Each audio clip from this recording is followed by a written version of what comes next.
एक बार समस्त देवताओं ने मिलकर एक यज्ञ करने का निश्चय किया। यज्ञ की तैयारी पूर्ण हो गई। तभी वेद ने एक प्रश्न किया तो एक व्यवहारिक समस्या आ खड़ी हुई। ऋषि मुनियों द्वारा किए जाने वाले यज्ञ की आहुति तो देवगण ग्रहण करते हैं, लेकिन देवों द्वारा किए गए यज्ञ की पहली आहुति किसकी होगी, यानी सर्वश्रेष्ठ देव का निर्धारण जरूरी था, जो फिर अन्य सभी देवों को यज्ञ भाग प्रदान करे। भगवान विष्णु महेश परम आत्मा है। इनमें से श्रेष्ठ कौन है, इसका निर्णय आखिर हो तो कैसे। भृंगी ने इसका दायित्व संभाला। वहाँ देवताओं की परीक्षा लेने चले गए। ऋषियों से विदा लेकर वहाँ सर्वप्रथम अपने पिता ब्रह्मदेव के पास जा पहुँचे। ब्रह्मा जी की परीक्षा लेने के लिए भृंगु ने उन्हें प्रणाम नहीं किया। इससे ब्रह्मा जी अत्यंत कुपित हुए और उन्हें शिष्टा सिखाने का प्रयत्न किया। भृंगु को गर्व था कि वह तो परीक्षक है, परीक्षा लेने आया है, क्या पुत्र का आज क्या रिश्ता। भृंगु ने ब्रह्मदेव से अशिष्टा कर दी। ब्रह्मा जी का क्रोध बढ़कर गया और अपना कमंडल लेकर पुत्र को मारने भागे। भृंगु किसी तरह वहां से जान बचाकर भाग चले आए। इसके बाद वह शिवजी के कैलाश गए। भृंगु ने फिर से धृष्टता की। बिना कोई सूचना का शिष्टाचार दिखाए या शिवगणों से आज्ञा लिए सीधे वहां पहुंच गए, जहां शिवजी माता पार्वती के साथ विश्राम कर रहे थे। आए तो आए, साथ ही अशिष्टा का आचरण भी किया। शिवजी शांत रहे, पर भृंगु न समझे। शिवजी को क्रोध आया तो उन्होंने अपना त्रिशूल उठाया। भृंगु वहां से भागे। अंत में वह भगवान विष्णु के पास क्षीर सागर में पहुंचे। श्री हरि शेष शैया पर लेटे निद्रा में थे और देवी लक्ष्मी उनके चरण दबा रही थी। महर्षि भृंगु 2 स्थानों से अपमानित करके भगाए गए थे। उनका मन बहुत दुखी था। विष्णु जी को सोता देख उन्हें न जाने क्या हो गया और उन्होंने विष्णु जी को जगाने के लिए उनकी छाती पर एक लात जमा दी। विष्णु जी जाग उठे और भृंगु से बोले, हे ब्राह्मण देवता, मेरी छाती वज्र समान कठोर है और आपका शरीर तप के कारण दुर्बल है। आपके पैर में चोट तो नहीं आई? आप मुझे सावधान करके कृपा की है। आपका चरण चिन्ह मेरे वश पर सदा अंकित रहेगा। भृंगु को बड़ा आश्चर्य हुआ। उन्होंने तो भगवान की परीक्षा लेने के लिए यह अपराध किया था, परंतु भगवान तो दंड देने के बदले मुस्कुरा रहे थे। उन्होंने निश्चय किया कि श्री हरि जैसी विनम्रता किसी की भी नहीं है। वास्तव में विष्णु ही सबसे बड़े देवता है। लौटकर उन्होंने सभी ऋषियों को पूरी घटना सुनाई। सभी ने एक मत से यह निर्णय किया कि भगवान विष्णु को ही यज्ञ का प्रधान देवता समझकर मुख्य भाग दिया जाएगा। लेकिन लक्ष्मी जी ने भृंगु को अपने पति की छाती पर लात मारते देखा था तो उन्हें बड़ा क्रोध आया, परंतु उन्हें इस बात पर शोक था कि श्री हरि ने उदंड को दंड देने के स्थान पर उसके चरण पकड़ लिए और उल्टे क्षमा मांगने लगे। क्रोध से तमतमाई महालक्ष्मी को लगा कि वह जिस पति को संसार का सबसे बड़ा शक्तिशाली समझती है वह तो निर्बल है। यह धर्म की रक्षा करने के लिए अधर्मी एवं दुष्टों का नाश कैसे करते होंगे। महालक्ष्मी ग्लानि में भर गई और मन में श्रीहरि से उच्चाटन हो गई। उन्होंने श्रीहरि और बैकुंठ लोक दोनों को त्याग करने का निश्चय कर लिया। स्त्री का स्वाभिमान उसके स्वामी के साथ बंधा होता है। उनके समक्ष कोई स्वामी पर प्रहार कर गया और स्वामी ने प्रतिकार भी न किया। यह बात मन में क्रोधित हो रही थी। यह स्थान वास के योग्य नहीं है, पर त्याग कैसे करे? श्री हरि से ओझल होकर रहना कैसे होगा? वह उचित समय की प्रतीक्षा करने लगी। श्री हरि ने हिरण्यकश्यप के कोप से मुक्ति दिलाने के लिए वराह अवतार लिया और दुष्टों का संहार करने लगे। महालक्ष्मी के लिए यह समय उचित लगा। उन्होंने बैकुंठ का त्याग कर दिया और पृथ्वी पर एक वन में तपस्या करने लगी। तप करते करते उन्होंने अपना शरीर छोड़ दिया। विष्णु जी वराह अवतार का अपना कार्य पूर्ण कर वैकुंठ लौटे तो उन्होंने महालक्ष्मी नहीं मिली। वह उन्हें खोजने लगे। श्रीहरि ने उन्हें तीनों लोक में खोजा, किंतु तप करके माता लक्ष्मी ने भ्रमित करने की अनुपम शक्ति प्राप्त कर ली थी। उसी शक्ति से उन्होंने श्रीहरि को भ्रमित रखा। आखिर श्रीहरि को पता लग ही गया, लेकिन तब तक वह शरीर छोड़ चुकी थी। दिव्य दृष्टि से उन्होंने देखा कि लक्ष्मी जी ने चोल राज के घर जन्म लिया है। श्रीहरि ने सोचा उनकी पत्नी ने उनका त्याग सामर्थ्यहीन समझ के भ्रम में किया है, इसीलिए वह उन्हें पुनः प्राप्त करने के लिए अलौकिक शक्तियों का प्रयोग नहीं करेंगे। महालक्ष्मी ने मानव रूप धरा है तो अपनी प्रिय पत्नी को प्राप्त करने के लिए वह भी साधारण मानवों के समान व्यवहार करने लगे और महालक्ष्मी जी का हृदय और विश्वास जीतेंगे। भगवान ने श्रीनिवास का रूप धरा और पृथ्वी लोक पर चोलन देश के राज्य में निवास करते हुए महालक्ष्मी से मिलन के लिए उचित अवसर की प्रतीक्षा करने लगे। राजा आकाशराज निसंतान थे। उन्होंने शुकदेव जी की आज्ञा से संतान प्राप्ति का यज्ञ किया। यज्ञ के बाद यज्ञशाला में ऋषियों ने राजा को हल जोतने को कहा। राजा ने हल जोता तो हल का फल किसी वस्तु से टकराया।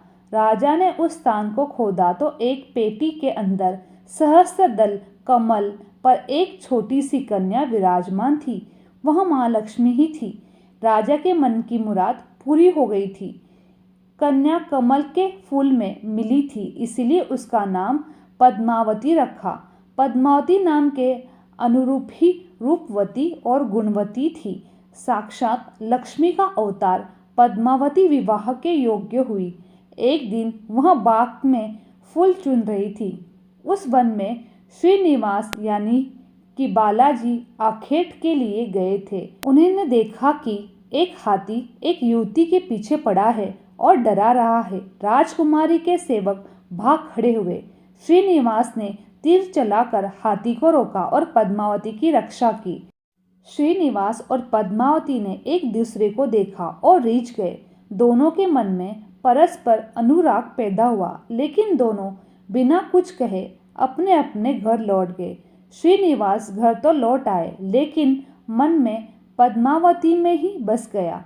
वह पद्मावती का पता लगाने के लिए उपाय सोचने लगे। उन्होंने ज्योतिषी का रूप धरा और भविष्य बताने के बहाने पद्मावती को ढूंढने निकल पड़े। धीरे धीरे ज्योतिषी श्रीनिवास की ख्याति पूरे चोल राज में फैल गई। पद्मावती के मन में श्रीनिवास के लिए प्रेम जागृत हुआ। वह भी उनसे मिलने को व्याकुल हुई थी, किंतु कोई पता ठिकाना न होने के कारण उनका मन चिंतित था। इस चिंता और प्रेम विरह में उन्होंने भोजन श्रृंगार आदि त्याग दिए। इसके कारण उनका शरीर दुर्बल होता चला गया। राजा से पुत्री की यह दशा देखी न जा रही थी। वह चिंतित थे। ज्योतिषी की प्रसिद्धि की सूचना राजा को हुई। राजा ने ज्योतिषी श्रीनिवास को बुलाया और सारी बात बताकर अपनी कन्या की दशा का कारण बताने को कहा। श्रीनिवास राजकुमारी का हाल समझने पहुँचे तो पद्मावती को देखकर प्रसन्न हो गए। उनका उपक्रम सफल हुआ। उन्होंने पद्मावती का हाथ अपने हाथ में लिया। कुछ देर पढ़ने का स्वांग करने के बाद बोले, महाराज, आपकी पुत्री प्रेम की विरह में जल रही है। आप इनका शीघ्र विवाह कर दे तो ये स्वस्थ हो जाएगी। पद्मावती ने अब श्रीनिवास की ओर देखा। देखते ही पहचान लिया। उनके मुख पर प्रसन्नता के भाव आए और वह हंसी। काफी दिनों बाद पुत्री को प्रसन्न देखकर राजा को लगा कि ज्योतिष का अनुमान सही है। राजा ने श्रीनिवास से पूछा, ज्योतिष महाराज, यदि आपको यह पता है कि मेरी पुत्री प्रेम के विरह में पीड़ित है तो आपको यह भी सूचना होगी कि मेरी पुत्री को किससे प्रेम हुआ है। उसका विवाह करने को तैयार हूँ। आप उसका परिचय दे। श्रीनिवास ने कहा, महाराज, आपकी पुत्री एक दिन वन में फूल चुनने गई थी। एक हाथी ने उन पर हमला किया तो आपके सैनिक और दासियां भाग खड़ी हुई। राजकुमारी के प्राण एक धनुर्धर ने बचाए थे। राजा ने कहा, हाँ, मेरे सैनिकों ने बताया था। एक दिन ऐसी घटना हुई थी। एक वीर पुरुष ने उसके प्राण बचाए थे, लेकिन मेरी पुत्री के प्रेम से उस घटना का क्या तात्पर्य है? श्रीनिवास ने बताया, महाराज, आपकी पुत्री को अपनी जान बचाने वाले उसी युवक से प्रेम हुआ है। राजा के पूछने पर श्रीनिवास ने कहा, वह कोई साधारण पुरुष नहीं है, बल्कि शंख चक्रधारी स्वयं भगवान विष्णु ही है। इस समय बैकुंठ को छोड़कर मानव रूप में श्रीनिवास के नाम से पृथ्वी पर वास कर रहे हैं। आप अपनी पुत्री का विवाह उनसे करें, मैं इसकी सारी व्यवस्था करा दूंगा। यह बात सुनकर राजा प्रसन्न हो गए कि स्वयं विष्णु उनके जमाई बनेंगे। श्रीनिवास और पद्मावती का विवाह तय हो गया। श्रीनिवास रूप में श्रीहरि ने शुकदेव के माध्यम से समस्त देवी देवताओं को अपनी विवाह की सूचना भिजवा दी। शुकदेव की सूचना से सभी देवी देवता अत्यंत प्रसन्न हुए। देवी देवता श्रीनिवास जी से मिलने और बधाई देने पृथ्वी पर पहुंचे, परंतु श्रीनिवास जी को खुशी के बीच एक चिंता भी होने लगी। देवताओं ने पूछा, भगवान, संसार की चिंता हरने वाले आप इस उत्सव के मौके पर इतने चिंतातुर क्यों हैं? श्रीनिवास जी ने कहा, चिंता की बात तो ही है। धन का अभाव महालक्ष्मी ने मुझे त्याग दिया है, इस कारण धनहीन हो चुका हूँ। स्वयं महालक्ष्मी ने तब से शरीर त्याग कर मानव रूप में जन्म लिया है और पिछली स्मृतियों को गुप्त कर लिया है। इस कारण उन्हें यह सूचना नहीं है कि वह महालक्ष्मी का स्वरूप है। वह तो स्वयं को राजकुमारी पद्मावती ही मानती है। मैंने निर्णय किया है कि जब तक उनका प्रेम पूर्ण प्राप्त नहीं करता, अपनी माया का उन्हें आभास नहीं करवाऊंगा। इस कारण मैं एक साधारण मनुष्य का जीवन व्यतीत कर रहा हूँ और वे राजकुमारी का। राजा की पुत्री से शादी करने और घर बसाने के लिए धन, वैभव और ऐश्वर्य की जरूरत है। वह मैं कहाँ से लाऊं? स्वयं नारायण को धन की कमी सताने लगी। मानव रूप में आए प्रभु को भी विवाह के लिए धन की आवश्यकता हुई। यही तो ईश्वर की लीला है। जिस रूप में रहते हैं उस योनि के जीवों के सभी कष्ट सहते हैं। श्रीहरि विवाह के लिए धन का प्रबंध कैसे हो, इस बात से चिंतित थे। देवताओं ने जब यह सुना तो उन्हें आश्चर्य हुआ। देवताओं ने कहा, कुबेर आवश्यकता के बराबर धन की व्यवस्था कर देंगे।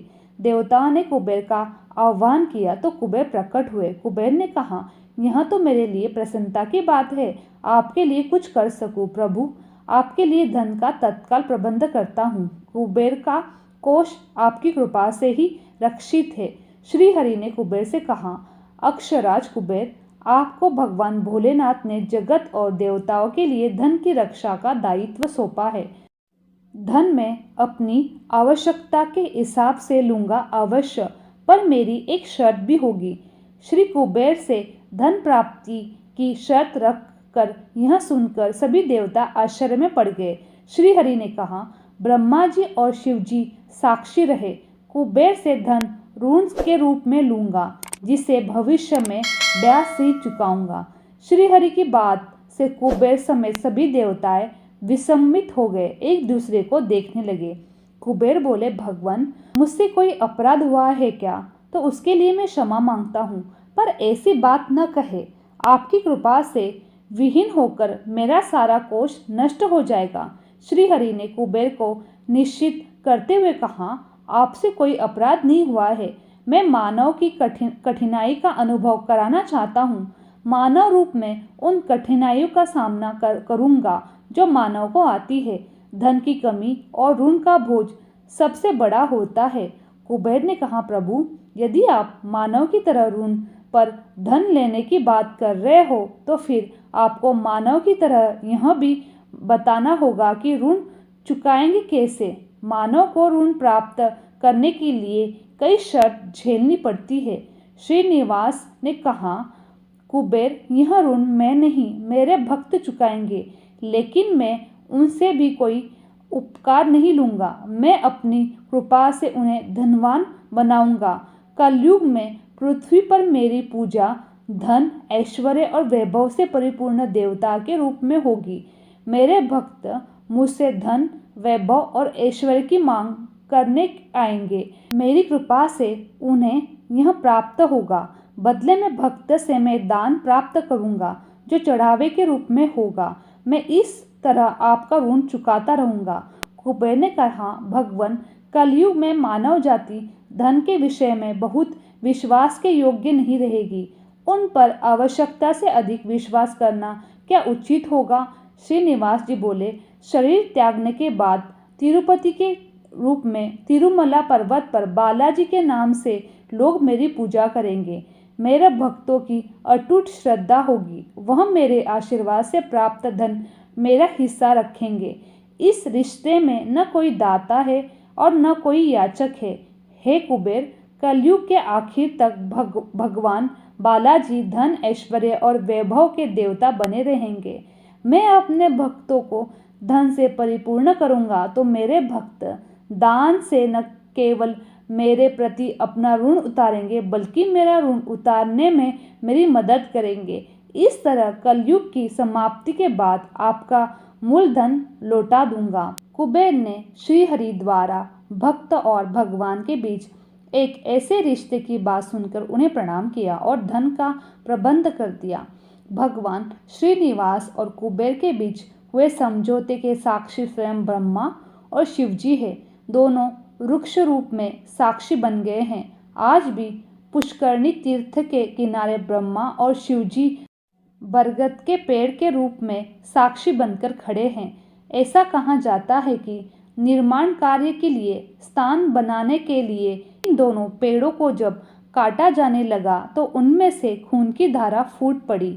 पेड़ काटना बंद करके उसकी देवता की तरह पूजा होने लगी।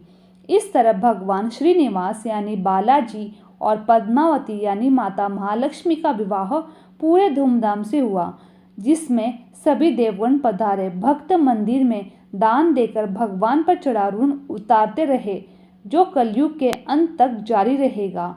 जय श्री बालाजी महाराज। इस तरह श्री हरि भगवान विष्णु बने तिरुपति बालाजी। मेरी ये वीडियो आप लोगों को अच्छी लगी तो चैनल को लाइक, शेयर और सब्सक्राइब करना ना भूलें। आप सभी का धन्यवाद।